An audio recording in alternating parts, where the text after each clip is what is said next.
November 11th, 1938. Mr. Ranganatha Iyer, a devotee of 14 years, is here on a visit.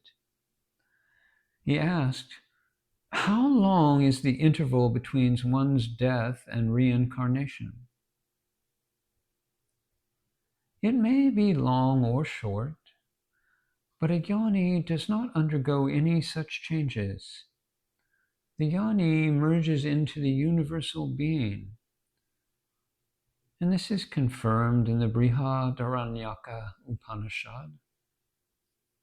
Some say that those who after death pass into the path of light are not reborn, whereas those who after death take the path of darkness are reborn after they have enjoyed the fruits of karma in their subtle bodies. It also states if one's merits and demerits are equal, they are directly reborn here. When merits outweigh demerits, the subtle bodies go to the heaven realms and are then reborn here.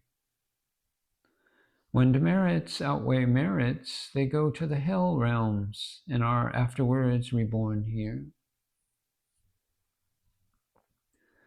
But all these are described in the sastras. But in truth, there is neither birth nor death. One remains only as one really is, and that is the only truth. What are asanas, the postures? Are they necessary? Many asanas are mentioned in the Yoga Sastras.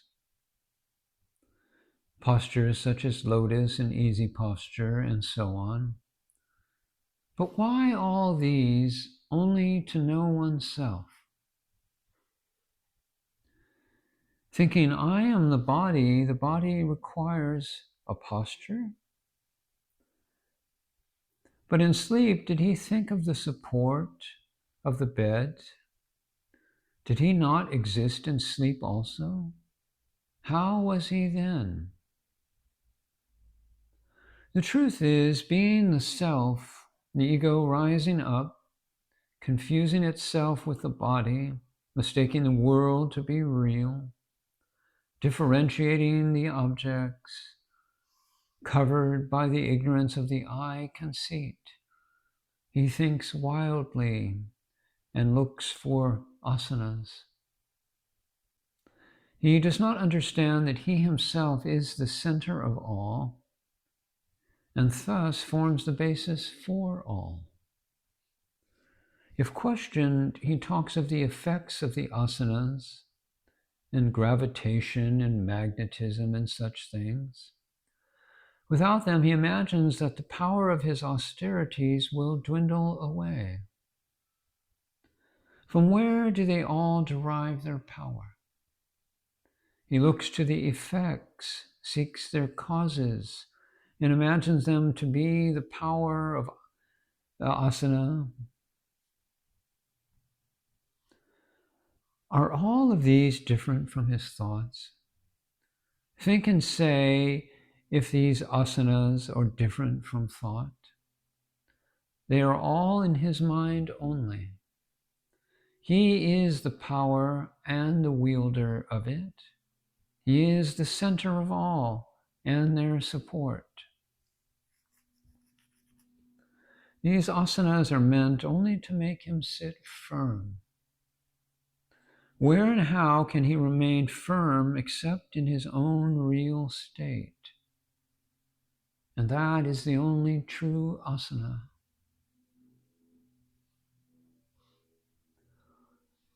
How to conquer desire and anger in such things?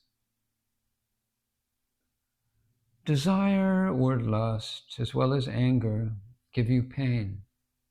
Why? Because of the I conceit. This I conceit is from ignorance, and ignorance springs from differentiation, while differentiation is the notion of the reality of the world. And this again from the I am the body idea. The I am the body idea can be only after the rise of the ego. The ego not arising, the whole chain of mishaps disappears. Therefore, prevent the rise of the ego. This can be done by remaining in your own real nature. And then lust and anger and such things are conquered. So then you're saying that all of these have their root in ignorance? Quite so. Ignorance gives rise to error, and error to the I conceit. What is ignorance? Can it be Brahman, which is only the self or pure knowledge? Only let the questioner know his own self and be the knowledge, jnana. This question will then not arise. Because of ignorance, the person raises the question. Such ignorance is of the questioner and not of the self. The sun seen, no darkness persists. Wealth is hoarded in an iron safe.